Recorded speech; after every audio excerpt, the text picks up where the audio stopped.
Pregnant athletes may be able to stay safely involved in contact sports longer than previously expected. New research at the University of Alberta challenging that current wisdom. A researcher saying the risks of continuing participation, at least in training, may be lower than experts have assumed.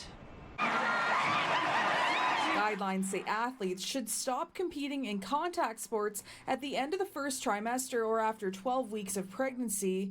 But when an athlete set for a career-ending game just after the cutoff reached out to researcher Margie Davenport for advice, she was stumped. She wanted to know what the risk would actually be for continuing to play just that very last game 3 days after the cutoff.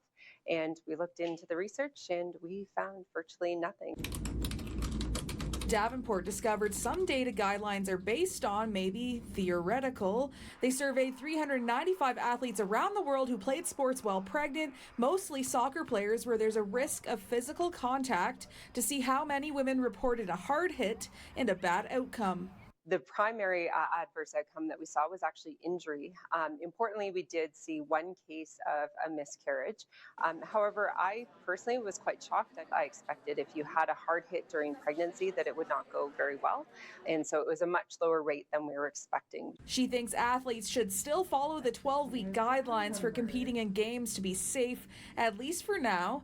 But some pregnant athletes are being told to stop sports and training completely. Davenport says that's not necessary and more research is needed. Continuing to do soccer drills or even one-on-one matches where you have very controlled situation to help to maintain some level of sports-specific skills, some level of fitness as well, to support both physical and mental health. From Edmonton, Lauren Boothby, City News.